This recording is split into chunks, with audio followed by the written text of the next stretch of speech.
A Universidade do Estado da Bahia aprovou por unanimidade a criação do campus intercultural do Centro de Pesquisas em Etnicidades, Movimentos Sociais e Educação.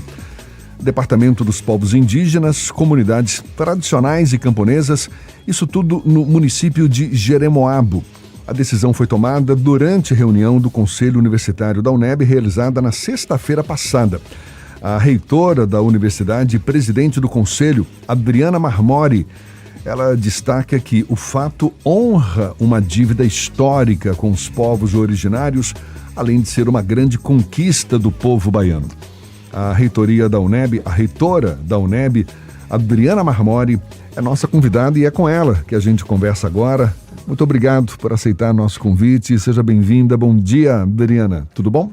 Bom dia, Jefferson. Eu que agradeço essa oportunidade de falar dessa grande vitória dos povos indígenas da Bahia. Pois é, campus intercultural que foi batizado de Opará, não é verdade? E que, sem dúvida, é uma iniciativa significativa, mas eu quero te perguntar logo, como é que a UNEB planeja garantir que esse novo campus atenda efetivamente às necessidades e demandas dos povos indígenas, das comunidades originárias, né, comunidades tradicionais camponesas, considerando as particularidades, as diversidades dessas comunidades todas, hein, Adriana? Bem, o nosso departamento, ele nasce de uma história. Nós temos um trabalho há mais de 15 anos no norte da Bahia, como também temos no sul da Bahia, com um centro de pesquisa. E o centro ele foi criado, o Centro Opará, para pesquisar exatamente a etnicidade, movimentos sociais, comunidades tradicionais. Então, já ofertamos o curso de licenciatura intercultural indígena, o curso de pedagogia também. Então, já existe uma base naquela região de trabalho de ensino, pesquisa e extensão, com profissionais dedicados à temática, professores, técnicos, estudantes de mestrado, de doutorado, que pesquisam a temática e que vão colaborar para a implantação do departamento.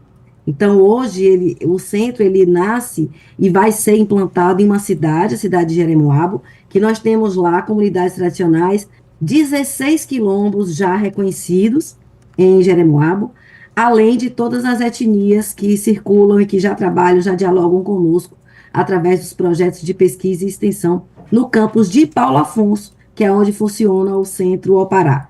Então, o centro ele se desloca para a cidade de Jeremoabo, se fixa lá como um departamento da universidade, com autonomia, a partir da criação do conselho, onde as atividades de ensino, pesquisa e extensão vão ser desenvolvidas. Isso tudo nós temos um aporte financeiro para fixação, que foi feita uma captação de recursos para reforma, reestruturação do espaço físico, através do Comitê de Bacias, com financiamento.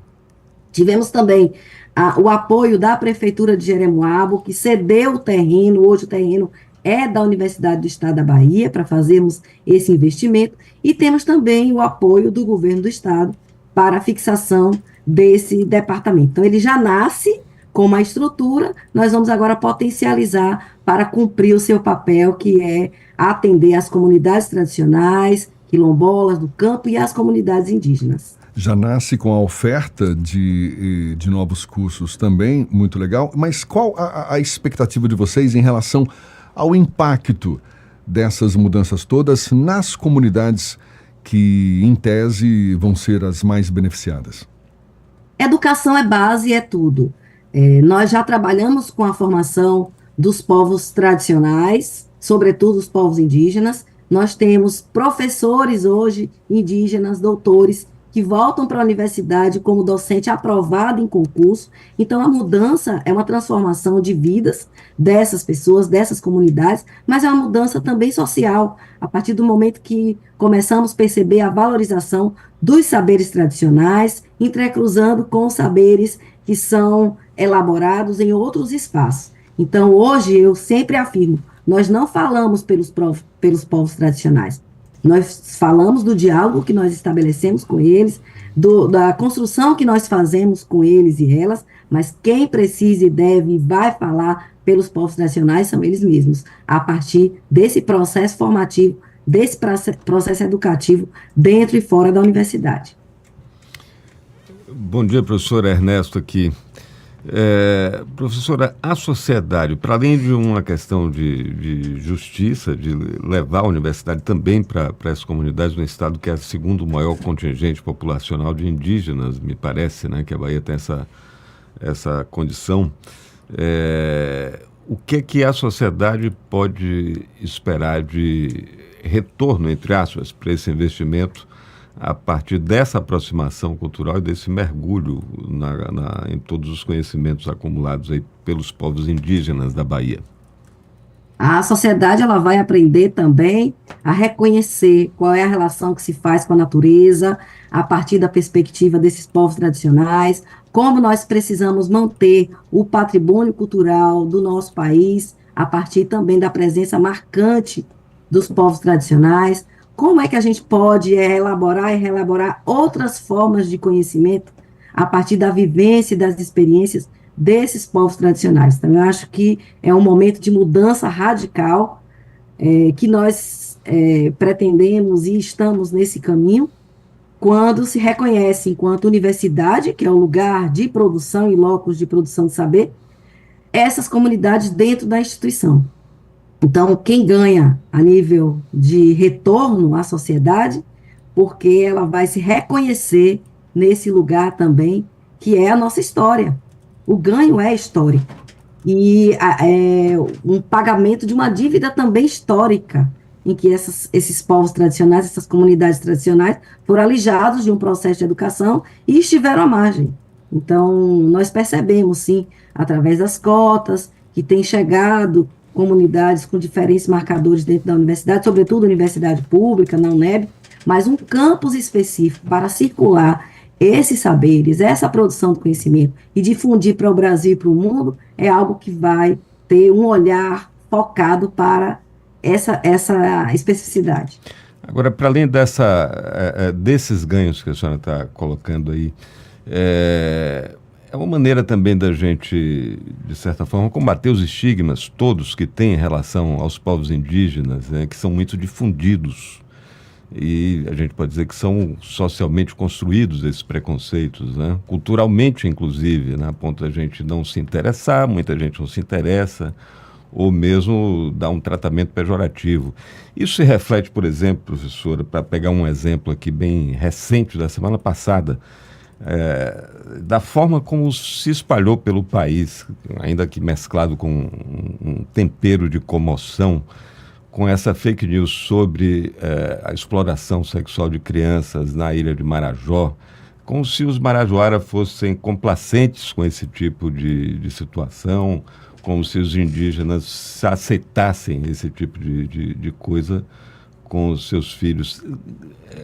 Incorporar isso, colocar a universidade dentro e as comunidades para dentro também das universidades, é uma maneira da gente deixar para trás esse passado e esse ainda presente, né, de preconceito mesmo, estruturante. Sim, sim. A sociedade sempre entra indignada diante de situações como essa que aconteceu, como a morte de uma indígena que foi assassinada lá no sul da Bahia, se indigna naquele momento, né? E depois passa. Eu acho que a gente precisa agora uma mudança radical de perspectiva, uma mudança mesmo, um processo educativo, para que as pessoas comecem a pensar na questão dos direitos humanos numa outra vertente. O Brasil é um país extremamente plural. O Brasil, com os indígenas que aqui já estavam, com os negros que vieram de África, com toda a diversidade também europeia que chega no nosso país, é o país mais diverso e plural que nós conhecemos. E, no entanto, se configura como o país também com maior preconceito contra os seus povos. Então, mudar essa realidade, mudar as violências que são aplicadas a esses marcadores sociais é um papel e um compromisso das universidades, sobretudo universidades públicas. Eu diria que é um processo permanente de insistência e de educação, mas nós precisamos criar uma outra cultura de respeito aos povos tradicionais e a todos os outros marcadores sociais. Não dá para não se indignar. Nós precisamos nos indignar e fazer algo. E fazer algo é reconhecer essas pessoas dentro da sociedade e respeitá-las. E nesse contexto, Adriana, de reconhecimento, de respeito a essas comunidades, deixa eu aproveitar também de te perguntar, porque na última reunião do Conselho do Conselho da Universidade, que criou esse campus intercultural, o Opará, também foi aprovado o o Programa de Apoio aos Núcleos de Acessibilidade e Inclusão, o PRONAI, não é isso? Certamente um passo também importante para promover a inclusão na universidade. Quais são as principais metas desse programa? Como é que ele deve contribuir para tornar o ambiente acadêmico mais acessível e inclusivo? Sim, foi um conselho superior histórico. Nós tivemos basicamente 3 grandes marcas da UNEB demarcadas nesse conselho. A criação do campus intercultural, porque também vai possibilitar uma outra convivência com o semiárido, onde nós estamos e que precisa ser reconfigurado. A criação dos programas voltados para fortalecimento do acolhimento, do acompanhamento das pessoas com deficiência que estão dentro da nossa universidade. Ou seja, ali tem a previsão de virem profissionais que discutem sobre a temática e nos dar um aporte, né, teórico, mas também prático, para que possamos garantir a permanência dos nossos estudantes, sobretudo com deficiência dentro da universidade, e também criamos a descentralização de alguns programas de pós-graduação para o interior da Bahia. Então, foi um Consul marcado por ações de inclusão, colocando o lugar da Universidade do Estado da Bahia, que é multicamp e plural, nesse lugar mesmo de transformar socialmente, né, através da educação, as vidas das pessoas.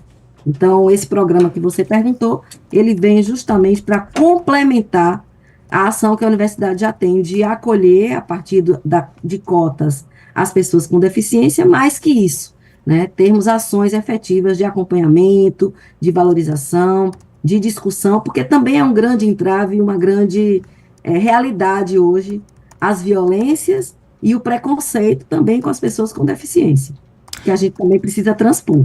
Nessa reunião de sexta-feira passada, também foi discutido o reajuste nos valores do programa de bolsas de monitoria de apoio à acessibilidade e inclusão. Na verdade, como é que... Compartilhe conosco mais detalhes sobre esses ajustes e como que a UNEB vem incentivando a participação de estudantes em programas de monitoria. Nós temos um programa, esse programa ele se concretiza a partir de um edital que é aberto para que os colegas que têm estudantes com deficiência em suas turmas se inscrevam. Eles passam por um processo formativo e eles lidam com uma relação mais próxima do estudante com deficiência. Essa bolsa, ela estava defasada e nós atualizamos para o valor de R$700, que é o valor de todas as bolsas dos estudantes que trabalham dentro da universidade com diferentes ações, né? Ensino, pesquisa, extensão e agora a atividade com pessoas com deficiência. Então, foi uma atualização de valores para R$700. Então, ele passa por um processo formativo antes para saber qual é o seu lugar, porque ele não assume o lugar de um apoiador de pessoa com deficiência, é bom deixar isso aqui bem transparente. Ele está também em um processo formativo nesse diálogo e nesse aprendizado de se relacionar com pessoas com deficiência. Então, nós temos um outro processo, que é um processo de apoiadores e apoiadoras, que são pessoas com formação da área a serem contratadas para nos darem suporte a essas pessoas com deficiência, né? Temos uma secretaria de acessibilidade e inclusão recém-criada, que está em fase também de consolidação. Nessa secretaria, hoje nós temos vinculados estagiários, estudantes, bolsistas de mestrado, de doutorado. A professora Patrícia coordena essa secretaria e é algo gradativo que a universidade tem avançado, tem colocado como meta para que a gente possa atender da melhor forma possível aqueles e aquelas que entram dentro da nossa universidade. Professora, a gente discute sempre muito aquela coisa do caráter interventivo, né, das universidades, que para a sociedade é uma forma de justificar o investimento sempre necessário que se invista cada vez mais nas universidades. Esse tipo de ação para uma instituição multicamp como a UNEB realça esse caráter, pelo menos esse desejo de efetivamente intervir, transformar a realidade do entorno de cada unidade dessa da UNEB? Sim, todos os programas que são criados, todas as políticas institucionais, elas são realizadas pensando a sua multicampia. Então, por exemplo, um programa voltado para a acessibilidade, ele é criado pensando nos nossos 31 departamentos. Ou seja, se temos monitores aqui em Salvador, teremos e temos monitores em todos os lugares. Então, o campus que foi criado, ele se instala em Jeremoabo a partir de uma ação de Paulo Afonso, mas ele dialoga e deve ter uma inter-relação com o nosso centro de pesquisas, que está sediado em Teixeira de Freitas, que também agrega pesquisas e também oferta licenciatura intercultural e pedagogia intercultural indígena para os indígenas daquele território, né, que são os Pataxós, lá do sul do nosso estado. Então, tudo que é pensado na nossa universidade, criado no nosso Conselho Superior, é pensado de forma macro para o atendimento nessa dimensão multicamp que nós temos. Para vocês terem uma ideia, hoje a universidade ela possui 26 mil estudantes matriculados. Então, nós trabalhamos com um universo de 30 mil pessoas. Então, não fica ninguém para trás. Nós trabalhamos, sim, com a perspectiva de chegarmos a todos os territórios. Legal. E isso para tudo. Concurso docente para todos os lugares. Concurso para técnicos, que vamos abrir o edital agora, para todos os lugares. A dimensão multicampia nos dá essa possibilidade de sermos uma rede forte no estado e pensando na dimensão de todos os territórios.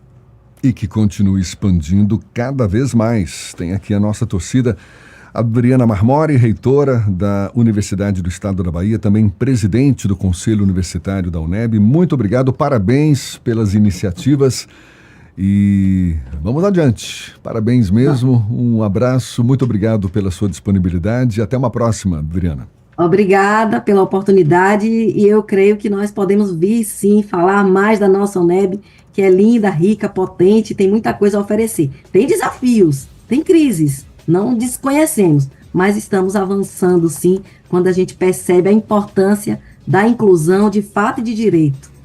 É isso aí, parabéns. Que continue avançando. Muito obrigado mais uma vez. Agora, 8 minutos para as 8 na Tarde FM.